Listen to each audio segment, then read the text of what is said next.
Halo, selamat bertemu kembali di Review Kehidupan. Melihat sisi kehidupan dengan rasa dan menguliknya dengan kata. Kali ini kita akan membahas sebuah tema yang menarik. Catatan kecil dokter muslim untuk sang pendeta.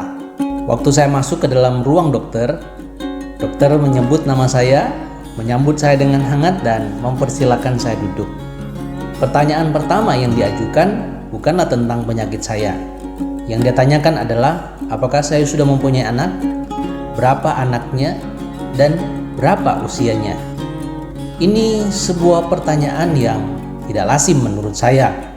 Saya kemana-mana, ke beberapa dokter, baru kali ini saya mendapatkan rentetan pertanyaan yang tidak menanyakan penyakit saya.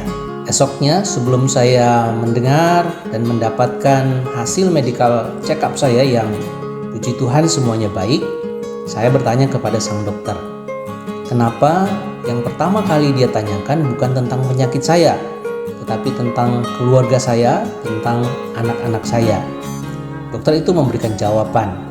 Dia berkata bahwa dia bukan dokter yang baik jikalau dia tidak bisa mengintegrasikan ilmunya dengan hal-hal yang penting, terutama dengan keluarga.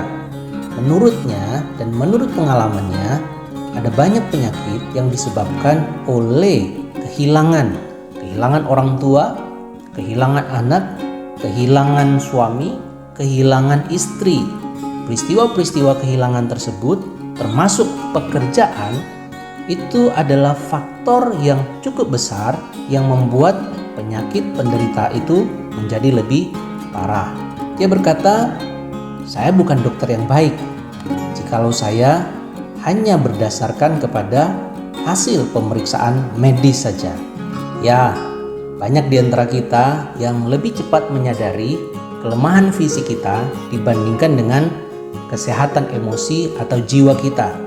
Kita lebih cepat mencari pertolongan ketika kita mengalami masalah di dalam kesehatan fisik kita. Dan kita lupa bahwa pemulihan kesehatan fisik itu jauh lebih mudah dibandingkan dengan kesehatan jiwa atau kesehatan emosi kita. Di akhir konsultasi, dokter memberikan saran yang menurut saya sangat penting. Dia berkata, saya akan memberikan resep untuk 1 bulan. Tapi ada satu hal yang Bapak harus ingat. Bapak jangan pernah berusaha untuk menyenangkan semua orang.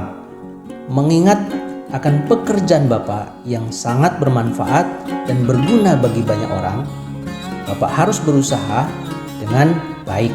Tetapi jangan pernah melakukan pekerjaan Bapak hanya untuk menyenangkan semua orang. Karena jika Bapak ingin menyenangkan semua orang, maka Bapak akan berada dalam posisi tertekan, akan ada dalam posisi stres dan depresi. Apakah ini hasil diagnosa dia?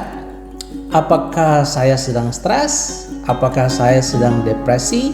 Apakah saya sedang tertekan? Bisa jadi. Ada orang berkata bahwa pekerjaan pendeta adalah pekerjaan yang cukup menimbulkan banyak stres, banyak tekanan, dan menimbulkan depresi. Beberapa menyadarinya, tapi banyak juga yang mengabaikannya. Di akhir pertemuan, sang dokter ini kemudian menutup dengan sebuah kalimat yang tidak kalah penting. Dia berkata, saya melihat keluarga Bapak adalah keluarga yang baik. Karena itu, hiduplah, nikmati dengan sukacita dengan keluarga Bapak. Lewati hari-hari dengan baik, lewati dengan penuh kegembiraan dengan anggota keluarga Bapak. Saya berharap Bapak tidak perlu bertemu kembali dengan saya di kesempatan yang lain. Hiduplah dengan bahagia, hiduplah dengan sukacita, dengan keluarga yang mengasihi dan yang mencintai Bapak. Ya, kalimat-kalimat ini adalah nasihat yang keluar dari seorang dokter muslim yang juga adalah seorang profesor yang bertugas di sebuah rumah sakit yang ada di Malaysia. Sebuah nasihat yang keluar dari seorang muslim, seorang dokter untuk sang pendeta. Semoga sang pendeta itu bisa belajar dari profesor, dari dokter Muslim tersebut. Tuhan memberkati.